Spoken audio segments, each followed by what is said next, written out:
بسم اللہ الرحمن الرحیم۔ محترم ناظرین کرام، السلام علیکم۔ آج 17 جمادی الثانی جمعے کے دن قرآن پاک کی یہ ایک سورت صرف 3 بار پڑھ لو، 80,000 حاجات پوری، دولت، عزت، شفا، اولاد، شادی، سب لوگ اس دن کا انتظار کرتے ہیں۔ بسم اللہ الرحمن الرحیم۔ آج 17 جمادی الثانی جمعے کے دن کا ایک ایسا خاص مجرب اور آزمودہ وظیفہ لے کر آپ کی خدمت میں حاضر ہوئی ہوں۔ اگر آج آپ اس عمل کو بتائے گئے طریقے اور ترتیب کے مطابق پڑھ لیتے ہیں تو دولت بارش کی طرح آپ کے گھر برسے گی، دولت آپ پر فدا ہو جائے گی، آپ کی زندگی بدل جائے گی۔ لیکن شرط یہ ہے کہ وظیفے کو صرف دیکھنا، سننا اور سمجھنا نہیں ہے، بلکہ اس وظیفے کو سچے دل اور کامل یقین کے ساتھ پڑھنا بھی ہے، تبھی آپ کو فائدہ ہوگا۔ جو شخص یہ وظیفہ پڑھ کر اللہ رب العزت سے ہاتھ اٹھا کر دعا مانگتا ہے تو اس کی دعا فوراً قبول ہو جاتی ہے۔ اگر آپ کو اس پوری دنیا کی سلطنت چاہیے، آج تک آپ کو جو نہیں ملا، جمعے کے دن اس وظیفے کو پڑھ کر دیکھ لیں۔ اس کو پڑھنے کے بعد آپ ہاتھ اٹھا کر جو بھی مانگو گے، آپ کے ہاتھ بعد میں نیچے آئیں گے، آپ کی دعا پہلے قبول ہوگی انشاءاللہ تعالیٰ۔ اور دعا مانگنے کے فوراً بعد 1 سے 2 گھنٹے کے اندر آپ اپنی آنکھوں سے معجزات دیکھیں گے۔ جو کچھ آپ نے اللہ سے مانگا ہوگا وہ فوری آپ کو مل جائے گا۔ محترم ناظرین، یہ اللہ کا کلام ہے۔ قرآن مجید اللہ کی کتاب ہے، جس کو اللہ نے دنیا کے شروع ہونے سے پہلے سے لے کر آج تک اور قیامت تک اس کی حفاظت کا ذمہ خود لے رکھا ہے۔ جب سے یہ کائنات بنی ہے، 4 کتابیں نازل ہوئی ہیں، توریت، زبور، انجیل اور قرآن پاک۔ بقیہ جو کتابیں ہیں ان میں تبدیلی آ چکی ہے، اب ان پر عمل کرنا ہمارے لیے درست نہیں ہے، لیکن واحد قرآن مجید ایک ایسی کتاب ہے کہ جس کی حفاظت کا ذمہ خود اللہ نے لے رکھا ہے۔ میرا اللہ قرآن پاک میں ارشاد فرماتا ہے، میں جسے چاہوں عزت دوں، جسے چاہوں ذلت دوں، جسے چاہوں بیٹے دوں، جسے چاہوں بیٹیاں دوں، جسے چاہوں دونوں ہی عطا کر دوں، جسے چاہوں کچھ بھی عطا نہ کروں، جس کے لیے چاہوں رزق کھول دوں، جس کا چاہوں رزق تنگ کر دوں۔ ناظرین کرام، یہ میرے اللہ نے قرآن میں واضح بتا دیا ہے۔ قرآن مجید کی ایک ایک آیت، ایک ایک زبر زیر پیش وہ حق ہے، سچ ہے، اور قرآن مجید میں اتنی برکت ہے، اتنی طاقت ہے کہ ایک مرتبہ اگر اس قرآن کو جو شخص اپنے سینے سے لگا لیتا ہے تو پھر اس دنیا کی کوئی ایسی چیز نہیں جو اس کو حاصل نہ ہوگی، اور اس کو دنیاوی تمام تر پریشانیاں ختم ہو جائیں گی۔ قرآن مجید اللہ کی سچی کتاب ہے، یہ اللہ کا پیغام اپنے بندوں کے نام ہے، اس سے ایمان بڑھتا ہے اور دلوں کے زنگ اترتے ہیں۔ قرآن مجید کی تلاوت کرنا باعث برکت اور ثواب ہے۔ رسول اللہ صلی اللہ علیہ وآلہ وسلم نے فرمایا، تم قرآن پڑھو، اس لیے کہ قرآن قیامت کے دن اپنے پڑھنے والوں کے لیے سفارشی بن کر آئے گا۔ ایک دوسری حدیث میں ہے کہ قرآن کی سفارش کو قبول کیا جائے گا، قرآن کو پڑھنے کے بعد اس کو اپنی عملی زندگی میں لانے والوں کے لیے بھی جھگڑا کرے گا اور نجات دلائے گا۔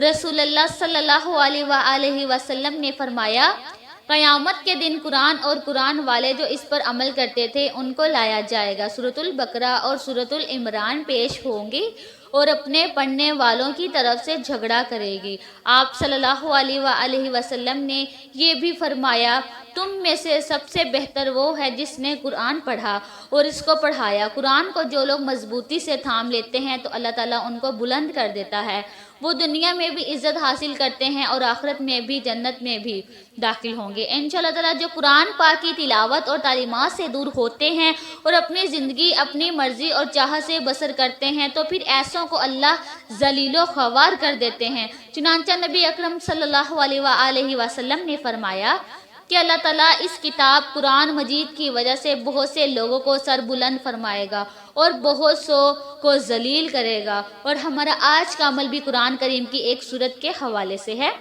یاد رکھیے گا، یہ چند منٹ کا وظیفہ آپ نے لازمی پڑھنا ہے۔ یہ آج کا مجرب اور مستندن عمل، یہ آج کے دن کا ایک ایسا نایاب عمل ہے کہ ہر کوئی سینے کا راز نہیں بتاتا۔ آج وہ وظیفہ لے کر آئی ہوں جس سے لاکھوں لوگوں کی حاجتیں پریشانیاں دور ہوں گی۔ جس سے لاکھوں لوگوں نے فائدہ اٹھایا ہوا ہے۔ آج نصیب اور تقدیر بدلنے کا وقت ہے۔ یہ وقت ہاتھوں سے نکل گیا تو پورے سال کا پچھتاوا مقدر ہو جائے گا۔ آج جس کو جب جہاں جیسے بھی وقت مل جائے چند منٹ نکال کر یہ وظیفہ پڑھ لیجئے گا، پتہ نہیں پھر یہ موقع ملے یا نہ ملے۔ اللہ پاک نے آج کی وہ قبولیت کی گھڑیاں آپ کو عطا فرمائی ہیں کہ آپ نے آج بتائے گئے طریقوں ترتیب سے یہ وظیفہ پڑھنا ہے۔ یہ دن اتنا قبولیت کا ہے کہ آج ایک تسبیح پڑھنے والا پورے سال کی خوشیاں سمیٹ لیتا ہے۔ اگر آپ بھی صرف چند منٹ کے وظیفے سے پورے سال مصیبت، ڈپریشن، مایوسی سے جان چھڑانا چاہتے ہیں تو آج کا یہ وظیفہ کسی صورت مت چھوڑیے گا۔ آپ چاہے دنیا جہاں کے کسی بھی کونے سے تعلق رکھتے ہیں، آپ انڈیا سے ہیں، پاکستان سے ہیں، بنگلہ دیش، ایمان، جاپان، مسقط دنیا کے کسی بھی کونے سے آپ تعلق رکھتے ہیں، جب بھی آپ کے ملک میں ماہ جمادی الثانی کی 17 تاریخ جمعے کا دن آ جائے تو آپ نے یہ وظیفہ کسی صورت نہیں چھوڑنا۔ آج آپ نے یہ وظیفہ لازمی پڑھنا ہے۔ آپ چاہے صبح نماز فجر کے بعد پڑھ لیں، چاہے تو نماز ظہر کے بعد پڑھ لیں، چاہے تو نماز عصر، مغرب، عشاء، کسی بھی نماز کے بعد آپ یہ وظیفہ پڑھ سکتے ہیں۔ نہ وقت کی کوئی پابندی ہے، نہ جگہ کی کوئی قید ہے۔ آپ دکان پر ہیں، دکان پر پڑھ لیں، دفتر، کاروبار، سفر میں پڑھ لو، لیکن ماہ جمادی الثانی کی 17 تاریخ جمعے کے دن یہ وظیفہ کسی صورت مت چھوڑنا۔ تو آئیے ناظرین، اب ہم جان لیتے ہیں کہ آپ نے اس عمل کو کرنا کیسے ہے۔ لیکن اس سے پہلے آپ سے گزارش ہے کہ اگر آپ اس چینل پر نئے ہیں اور آپ نے ابھی تک اس چینل کو سبسکرائب نہیں کیا تو خدارا اس چینل کو ابھی سبسکرائب کر لیں، کیونکہ ایسے بہت سے وظائف، بہت سے اعمال آپ کے حوالے ڈیلی بیسس پر کرتی رہوں گی انشاءاللہ تعالی۔ اب عمل کا طریقہ کار اچھی طرح سمجھ لیں۔ سب سے پہلے آپ نے باوضو مسلح پر بیٹھ کر 7 مرتبہ نبی کریم صلی اللہ علیہ وآلہ وسلم کی ذات مبارکہ پر درود پاک پڑھنا ہے۔ درود پاک آپ کوئی سا بھی پڑھ سکتے ہیں۔ آپ مختصر اور آسان سا درود صلی اللہ علیہ وآلہ وسلم پڑھ لیں یا آپ صلی اللہ علیہ محمد پڑھ لیں۔ بہتر ہے کہ آپ نماز والا درود ابراہیمی پڑھ لیں۔ درود ابراہیمی 1 مرتبہ میرے ساتھ بھی پڑھیے گا تاکہ ثواب ہو۔ اللہم صلی علی محمد وعلی آل محمد کما صلیت علی ابراہیم وعلی آل ابراہیم انک حمید مجید۔ اللہم بارک علی محمد وعلی آل محمد کما بارکت علی ابراہیم وعلی آل ابراہیم انک حمید مجید۔ 7 مرتبہ کوئی سا بھی درود پاک پڑھنے کے بعد آپ نے اپنے مقصد کی نیت کرنی ہے۔ آپ کے اوپر قرضہ ہے، آپ قرض سے نجات چاہتے ہیں، آپ کرائے کے مکان میں رہتے ہیں، اپنا ذاتی گھر خریدنا چاہتے ہیں، آپ کی اولاد آپ کا کہا نہیں مانتی، نافرمان اولاد کے لیے پڑھ لو، میاں بیوی میں محبت کی کمی ہے، تڑپنے والی محبت چاہتے ہیں، اس کے لیے پڑھ لیں۔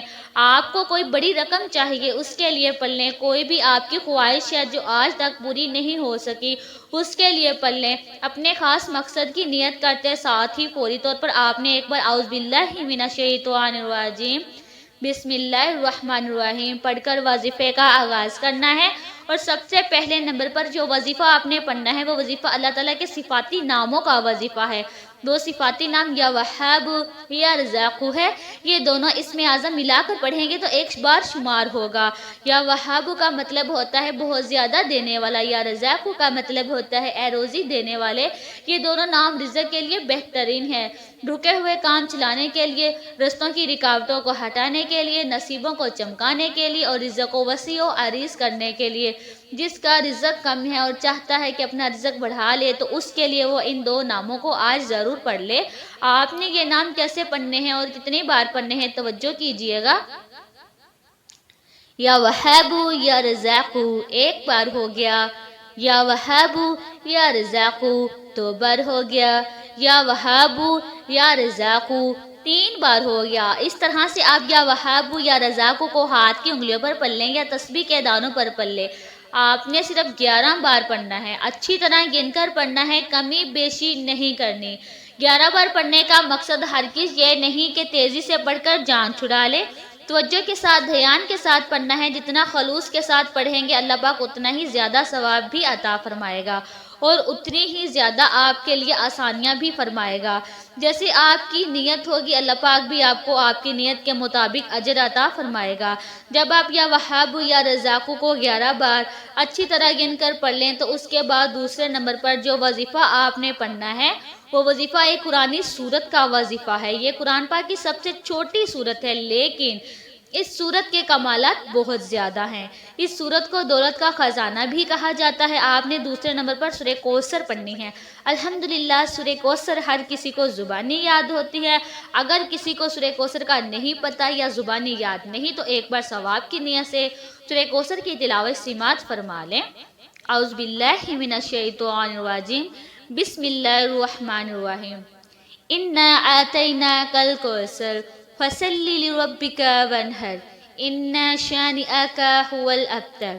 آپ نے سورہ کوثر کو صرف 3 بار پڑھنا ہے، آرام سے، دھیان سے، ٹھہر کر پڑھنا ہے۔ تلفظ آپ کے ٹھیک ہونے چاہیے۔ جب آپ 3 بار سورہ کوثر پڑھ لیں تو اس کے بعد آپ نے تیسرے اور آخری نمبر پر ایک اور وظیفہ پڑھنا ہے۔ یہ وظیفہ قرآن پاک کی ایک آیت کا وظیفہ ہے۔ جس گھر میں قرآن پاک کی اس آیت مبارکہ کا وظیفہ پڑھا جاتا ہے اس گھر میں رزق کا، دولت کا سیلاب آ جاتا ہے۔ اس گھر کا بچہ ارب پتی بن جاتا ہے۔ جس نے بھی یہ وظیفہ پڑھا اللہ نے بادشاہ بنا کر اٹھایا۔ اگر آپ بھی اپنی غربت سے نکلنا چاہتے ہیں، فقیری سے بادشاہی چاہتے ہیں، زندگی کے ہر مقصد میں کامیابی کو کھلی آنکھوں سے دیکھنا چاہتے ہیں، اللہ کی رحمتوں برکتوں کو دیکھنا چاہتے ہیں، اللہ کے معجزات کو دیکھنا چاہتے ہیں تو حسبنا اللہ و نعم الوکیل بن لو۔ کیسے پڑھنا ہے اور کتنی بار پڑھنا ہے توجہ کیجئے گا۔ حسبنا اللہ و نعم الوکیل، ایک بار ہو گیا، حسبنا اللہ و نعم الوکیل 2 بار ہو گیا، حسبنا اللہ و نعم الوکیل 3 بار ہو گیا۔ اس طرح سے آپ ہاتھ کی انگلی پر پڑھ لیں یا آپ تسبیح کے دانوں پر پڑھ لیں۔ آپ نے 100 بار پڑھنا ہے، یعنی ایک مکمل تسبیح آپ نے لازمی پڑھنی ہے۔ جب آپ یہ تینوں اعمال بتائے گئے طریقے اور ترتیب سے پڑھ لیں تو آخر میں پھر 7 بار درود پاک پڑھ لیں۔ جتنا آپ نے عمل کے شروع میں پڑھا تھا اب آپ کا عمل مکمل ہو گیا۔ عمل کی مکمل ترتیب سمجھ لیں۔ 17 جمادی الثانی جمعے کے دن باوضو مصلی پر بیٹھ کر سب سے پہلے 7 مرتبہ آپ نے درود پاک پڑھنا ہے۔ پھر آپ اپنے مقصد کی نیت کرنی ہے اور ایک بار اعوذ باللہ من الشیطان الرجیم بسم اللہ الرحمن الرحیم پڑھ کر وظیفے کا آغاز کرنا ہے۔ پہلے نمبر پر 11 بار یا وہاب یا رزاق پڑھنا ہے، پھر دوسرے نمبر پر 3 بار سورہ کوثر پڑھنی ہے، پھر تیسرے نمبر پر 100 بار حسبنا اللہ و نعم الوکیل پڑھنا ہے اور آخر میں پھر 7 بار وہی درود پاک پڑھنا ہے جو عمل کے شروع میں پڑھا تھا۔ یہ وظیفہ پڑھ کر پھر اللہ پاک سے دعا مانگنی ہے اور اپنے مقصد کو اپنے ذہن میں رکھتے ہوئے آپ نے دعا کے لیے ہاتھ اٹھانے ہیں۔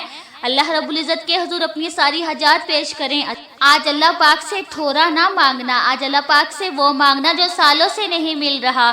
اللہ رب العزت سے رو رو کر دعائیں کریں، گڑ گڑا کر دعائیں کریں، التجائیں کریں۔ انشاءاللہ تعالی رب کریم آپ کے مقدر کو بدل دے گا، آپ کے نصیب کو بدل دے گا۔ آپ اللہ سے جو مانگیں گے رب کریم آپ کو ضرور عطا فرمائے گا انشاءاللہ تعالی۔ یہ مختصر سا وظیفہ جو میں نے آپ کے حوالے کیا ہے، آج یہ وظیفہ ضرور پڑھیں، اپنے مقدر کو بدلنے کے لیے اللہ سے التجائیں کریں اور آسمانی مدد کو اترتا ہوا خود اپنی آنکھوں سے دیکھیں۔ رسول اللہ صلی اللہ علیہ وآلہ وسلم نے فرمایا جمعہ کا دن تمام دنوں کا سردار ہے اور اللہ کے نزدیک بڑے مرتبے کا حامل ہے اور اللہ پاک کے نزدیک اس کی عظمت عید سے زیادہ ہے۔ آپ صلی اللہ علیہ وآلہ وسلم نے اس دن کو سب سے افضل قرار دیا ہے۔